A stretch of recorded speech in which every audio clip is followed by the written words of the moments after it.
السلام عليكم، نتمنى كامل تكونوا بخير. صلوا على رسول الله عليه أفضل الصلاة وأزكى السلام. جبت لكم في فيديو اليوم حلويات تقليدية بامتياز، لازم تكون في طاولة العيد. كما نعرفوا العيد بلا بها الصامت، واللي هي كعكعات بالطلية والتشارك المسكر والتشارك العريان.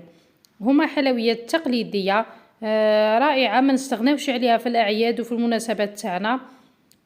كما راكم تشوفوا جبتهم لكم بواحد الوصفات بسيطة وسهلة، وواش نقولكم على البنة والتبساس يجيو يذوبوا في الفم. كما راكم تشوفوا نبداو بسم الله على بركة الله في العجينة تاع التشارك المسكر والكعكعات بالطلية. درت 500 غرام فرينة، يعني استغنينا على هذيك تاع 3 كيلات وكذا. هذه وصفة جديدة. عندي 500 غرام فرينة، ندير لها 250 غرام تاع السمن. انا استعملت السمن تاع صول، تقدري تستعملي اي سمن يعني كان متوفر عندك، ولا السمن اللي تحبيه، ولا تقدري تستعملي ثاني مارغرين. يعني هي من مستحسن حلويات التقليديه تاعنا نديروهم بالسمن، لانه السمن يعطيهم بنه مخالفه. يعني كما راكم تشوفوا 250 غرام تاع السمن، درت 500 غرام فرينه، 250 غرام سمن. ما نذوبوه ما والو، كيما راهو يكون غامولي فقط، يعني بدرجه حراره الغرفه يكون طري. درت ملعقه كبيره تاع سكر كلاص باش تعطينا بنه يعني لهذاك التشارك تاعنا. اختكم ما نديروش شويه تاع السكر هذيك، والرشه تاع الملح ما نستغناوش عليها، يجينا الصامت. ودخلت لي دم مليح كما كنتو تشوفوا حتى يولي لي هكذا يدخل مع الفرينه تاعي بيان. ومن بعد نجيب 120 غرام تاع ماء، ما بين ماء وماء الزهر، نعجن بها العجينه تاعي، نطمها هكذا كما راكم تشوفوا. وبعد ما طميتها يعني مقادير راهم يعني كما نقولوا يعني المقادير راهم مضبوطه. نلموها ونخليوها في ساشي هكذا اليمونتير، ونخليوها حتى نجيو نستعملوها. نخليوها تريح شويه، يعني حوالي ربع ساعه تقدروا تبداو تخدموا بها، يعني عادي ما تريحش مده طويله. نجيو للحشو تاعنا، نديرو 300 غرام تاع مكسرات، اي مكسرات يعني كانت متوفره عندك. انا درت الكاوكاو. نديرو 140 غرام سكر عادي كريستاليزي. ندير ثاني ملعقه كبيره تاع لا مارغرين، وندير شويه تاع الملح. اذا حبيتوا ديروا الرشه هذيك تاع القرفه ديروا، اذا حبيتوا تستغناو عليها استغناو عادي يعني.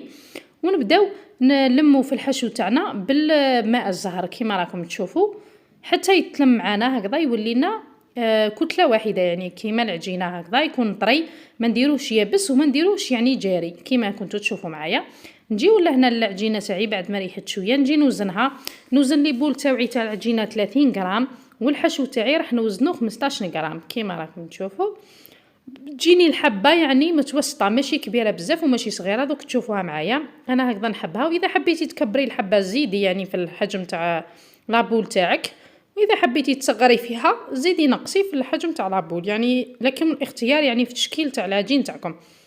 نجيو لهنا كيفاش نفتحوها، سهله وبسيطه، يعني ماشي كيما بكري كانوا يفتحوا العجين ويطبعوه وتولي العجينه واعره كيما نعرفوا، كي نعجنوها بزاف تولي لنا واعره، تولي الاستيكي. هكذا دي بول لابول اللي تفتحيها تخدميها تجيك هايله وعلى حبه، ويجيوك اومامطو ثاني مرملين وبنان وتنبسين. واش نقولكم جربوهم حبيباتي بهذا المقادير ولا هذا الوصفه، راح تنجحوا فيها وراح يعجبوكم، ورجعوا لي بالاخبار. هكذا نفتحوهم مستطيل العجين تاعنا، نديروا الحشو تاعنا بوده هكذا، ومن بعد نغلقوا العجينه تاعنا، نغلقوها مليح سورتو من التحت كيما نقولوا، نغلقوها بيان هذاك من كملنا كيرو ليناها، ونديروها على شكل هليلات. هاني جبت لكم هلال العيد حبيباتي، ان شاء الله يدخل يجي لنا كل عام وحنا بألف خير، وعلى الامه يدخل على الامه الاسلاميه بألف خير ان شاء الله. ربي ان شاء الله يدخلوا علينا بالصحه والهنا. كيما راكم تشوفوا البارح وحنا نستناو يعني وقتاش يجينا سيدنا رمضان، راه اليوم راهم غادرنا وراح يجينا العيد ان شاء الله. ربي يكون تقبل منا الصيام والقيام، ويكون غفر لنا وارحمنا واجعلنا من العتقاء من النار، امين يا رب العالمين. كيما راكم تشوفوا الطريقه راهي باينه على عينكم. هكذا نفتحوا البودان تاعنا تاع الحشو، ونفتحوا ثاني العجينه تاعنا مستطيل، نحطوا الحشو تاعنا ونغلقوا الحبه تاعنا، يعني نحاولوا ما نخليوش هذوك فقاعات تاع الهواء، نغلقوها على الشح كيما نقولوا. نحاولوا نزيروا هكذا ماشي نرخفوا حتى يجينا لداخل الهواء. هكذا الكعكه تاعنا كيما راكم تشوفوا. هكذا ندير من الثقب هكذا، ومن هيك نرققها وندخلها في هذاك الثقب ونغلقها ونحاول نسويها هكذا. ومن بعد راح نديرها في المول، يعني ما تخموش. اذا كان عندكم مول تاع السيليكون ولا تاع الحديد هذوك تاع يطيبوا فيهم البابا استعملوهم فقط، راح تجيكم على حبه هكذا. خير من بكري يعني كنا حبه تجي صغيره حبه كبيره، هكذا على حبه كامل حبات يجيو قد قد. وهذا هو التشارك تاعي بعد ما فاصونيتو كيما راكم تشوفوا. دوك ندخلو يطيب. وهذا هما الكعكات كذلك على درجة حرارة 170 مدة واحد ربع ساعة إلى 20 دقيقة، يعني على حسب درجة حرارة الفرن تاعنا. كيما راكم تشوفون ياخذوا تحميرة فقط من التحت ومن الفوق ينشفوا فقط، ما نخليهمش يعني حتى يبسونا يتحمروا، راح يجينا الحشو الداخل يابس ويجيونا يابسين. نحاولوا فقط حبيباتي ينشفوا وما يبانوكم ماشي طايبين، وبعد كي تجبدوهم من الفرن راح ينشفوا في الهواء يعني هكذا، ويوليو يبانوا بلي راهم طايبين. سما يعني راه الفرن يخدعكم حبيباتي، يبا عسوهم يعني. نجيو لهنا للتسكار تاع التشارك تاعنا بعد ما يطيب ويبرد مليح حبيباتي. خليوه يعني يبات ليله كامله من المستحسن باش تجيو تطليوه، ولا 4 سوايع 5 سوايع، المهم خليوه يبرد ما تطليوهش وهو سخون باش ما يغمر لكمش، سورتو الحشو الداخل باش ما يغمر لكمش. هذه هي حبيباتي. عفوا حبيباتي، انا نعطيكم لي زاستوس هكذا باش تنجحوا فيه يعني 100%. نجيو نغطسوه في هذاك درنا ماء الزهر وكميه ثاني تاع حوالي ملعقه هكذا تاع ديسير تاع نشا مايزينا يعني، وملعقه كذلك تاع ديسير تاع سكر كلاص، ونخلطوهم بها هذاك الخليط ونغطسو التشارك تاعنا فيه. ومن بعد نحطو التشارك تاعنا هكذا فوق بابي ابسوربون هذاك ونخليوه يشرب لنا الماء الزايد هذاك. ومن بعد نحطوهم هكذا في السكر كلاص كيما راكم تشوفوا، نغمروهم يعني نغطيوهم ندفنوهم في السكر كلاص ونخليوهم حوالي ربع ساعه، وبعد نجيو ليهم نحيوهم هكذا حتى يتغطاونا يعني بالسكر تاعنا كيما راكم تشوفوا. بعد ما نحيوها راح نزيدوا لهذيك الرشه من الفوق باش تجينا الحبه مفينيه. هذا هو التشارك تاعنا يجي هايل وبنين، وسيرتو هشيش ويذوب في الفم حبيباتي، يذوب ذوبان يعني. جربوا الوصفه راح تنجحوا فيها اكيد. هذا هو الشكل النهائي تاعو كيما راكم تشوفوا حبيباتي، يجي طري وهشيش وبنين وينتكل يعني بالشوارب كيما نقولوا. جربوا حبيباتي هذه الوصفه اكيد راح تنجحوا فيها. كذلك نجيو لهنا للطليه تاعنا تاع الكعكات. انا الطليه اللي نستخدمها هي يعني ندير بياض البيض، حبه بيض حبه بيض، ندير لها رشه تاع الملح، ثاني شويه تاع لافاني باش نتخلص من رائحه البيض يعني هذيك. ندير كذلك الملون الابيض يعني اللي هو ضروري في الطليه كما قلت لكم ومرارا وتكرارا، ضروري جدا يعني. وحتى وان كنتي راح تلونيهم اي لون لازم تديري الملون الابيض باش يخرج لك اللون تاعك يعني سوا. نديروا كذلك كميه تاع ماء الزهر، كميه تاع الزيت، حوالي 2 مغارف تاع الزيت كبار، 2 مغارف تاع ماء الزهر، وكذلك 2 مغارف تاع عصير الليمون. كما راكم تشوفون نخلطوا هذوك المقادير يعني السوائل، ونجيبوا الطليه تاعنا ونبداو ندخلوا فيها هذوك السوائل بشويه يعني تدريجيا. نحاولوا من الاول نيبسوا الطليه تاعنا يعني نعجنوها شويه ندلكوها شويه باش تجينا طريه وتبقى لنا طريه اطول مده ممكنه يعني. ماشي كيما بكري تجي الطليه هذيك يابسه وكامل وتبقاي غير تزيدي في السكر، ما تسبقيش في السوائل، تسبقي قبل في السكر ومن بعد السوائل ديري بشويه هكذا باش تجيك الطليه تاعك سوا وما تخسريش يعني كميه كبيره تاع السكر كلاص. كيما راكم تشوفوا هكذا نطلي الحبه تاعي. هذا هو القوام تاع الطليه يعني ماشي ثقيله بزاف وماشي جاريه هذيك يعني اللي تولي الحبه تبان ترونسبارو كي شغل ماشي مطليه. هكذا نحي هذوك الزوائد كامل تاع اللي راه مع الحبه كيما نقولوا زايدين، نحاولوا نخبطوها شويه هكذا. ومن بعد حتى نحيو لها هذو كامل. الفقاعات ثاني كذلك نحاولوا نحيوهم بيدينا قبل ما تنشف الطليه يعني باش تجينا متجانسه وتجينا من الفوق شابه والشكل تاعها يجينا شباب. ومن بعد انايا نخليها تنشف وندير لها تزيين. هذا ورقه هذه الدوري هذه كيما راكم تشوفوا كتزيين، وجاو هايلين بزاف ثاني وبنان وهشاش. طريقه سهله خصوصا بنياتنا يعني المبتدئات اللي راهم داخلين للمطبخ ولا رايحين يديروا حلويات العيد لاول مره، ننصحهم يجربوا هذه الوصفه. نجيو للوصفه ثاني تاع التشارك العريان، ايضا سهله وبسيطه، فيها 500 غرام فرينه، 250 غرام تاع السمن. انا دائما يعني في الحلويات التقليديه نستعمل السمن، اي سمن يعني كان متوفر، اي ماركه يعني كانت متوفره عندك، المهم يكون السمن ماشي مارغرين يعني. وندير 250 غرام تاع السمن، يكون ثاني طري بدرجة حرارة الغرفة هكذا كيما راكم تشوفوا. دوك تشوفوا معايا كلش يعني على عينكم، هاوليكم بالميزان مقادير يعني مضبوطة، واكيد راح تنجحوا فيها ويجيكم هايل. وتدعوا لي حبيباتي، ادعوا لي فقط معاكم. كذلك راح ندير 100 غرام تاع سكر كلاص كيما راكم تشوفوا. في التشارك العريان نديروا سكر كلاص خاطرش ماناش حين نطليوه ولا سما نديروا هذاك السكر كلاص تاعنا كيما راكم تشوفوا. شوفوا معايا 250 وزدت لها 100 غرام يعني 350. هذه هي بالتحديد بالضبط، هذه هي 250 تاع السمن، 100 غرام تاع السكر كلاص، و500 غرام تاع الفارينه.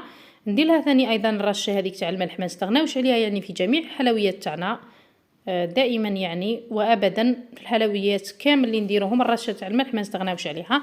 نبسس مليح العجين تاعي كيما راكم تشوفوا، ولا الفارينه تاعي نبسسها مليح، ومن بعد نزيد الحبه تاع البيض تكون يعني صغيره في الحجم، ما نديرش بيضه كبيره، نحاول نختار يعني بيضه صغيره نضيفها، راح تعطينا ثاني قوام هايل للتشارك تاعنا، التشارك العريان. ونجي لهنا ثاني 120 غرام تاع الماء، ندخلها تدريجيا خليط يعني ما بين الماء وماء الزهر كيما راكم تشوفون. ندخلها في العجينه تاعي، هاك ليكم العجينه تاعي تحصل على عجينه طريه وهايله. نديرها في بابي هكذا ولا ساشي ونخليها تستراح ثاني حوالي ربع ساعه، ونخدم بها عادي جدا حبيباتي، ما تبات ما والو. كذلك عندنا هنايا الحشو تاعنا، اي نوع يعني من المكسرات تحبي تستعمليه. انا كنت استعملت اللوز هكذا يكون مرحي. ثاني ديري 300 غرام تاع اللوز، ديري كذلك ديري 300 غرام تاع اللوز، ديري 140 غرام تاع السكر، وتلميها بماء الزهر عادي، وديري لها الملعقه هذيك تاع لا مارغرين باش يجيكم الحشو طري ويجيكم هايل. الرشه تاع الملح اللي ما نستغناوش عليها، والقرفه اذا حبيتوا ديروا، اذا حبيتوا ما ديروش، كل واحد على حساب الكو. كذلك هنايا راح نوزن الحبات تاعي، الحشو نوزنوه 15 غرام، والعجينه تاعي راح نوزنها، لابول تاع العجين راح نوزنها 30 غرام. انا هذا هو الحجم يعني اللي يساعدني واللي فضلته. الحبات تاعي يجيو متوسطين، ما يجيوش كبار ما يجيوش صغار، وكل واحد يعني يدير حجم تاع الحبه كما يحب هو. هذا يبقى اختياري، يعني الوصفه هي الصح، اما الحجم وكامل هذاك يبقى قضيه اختيار، يعني قضيه اذواق، كل واحد والذوق تاعو حبيباتي. نجيو لهنا الفاصوناج تاعها كيما راكم تشوفون، نحلوه على شكل مستطيل، نديرو البودان تاعنا هكذا تاع الحشو ونغلقو عادي كيما راكم تشوفوا بطريقه سهله، والعجينه رائعه حريريه يعني ملمس تاعها رائع جدا. ونجيو لهنا ونصنعو ثاني هكذا قميرات كيما راكم تشوفوا. هذا هما حبيباتي، هذا هو الشكل بسيط وسهل، يعني اي وحده مبتدئه تقدر تخدم يعني هذا الحلويات التقليديه بكل سهوله، يعني اللي راهم يديروا فيهم يعني يديروا فورماسيون يعني بالدراهم ويتعلموهم. انا هنا نعطيكم الوصفه يعني مجانا وناجحه 100% يعني مش بالمئة 100% فقط، 1,000,000,000%. جربوها فقط حبيباتي، راح تنجحوا فيها وتدعوا لي باذن الله.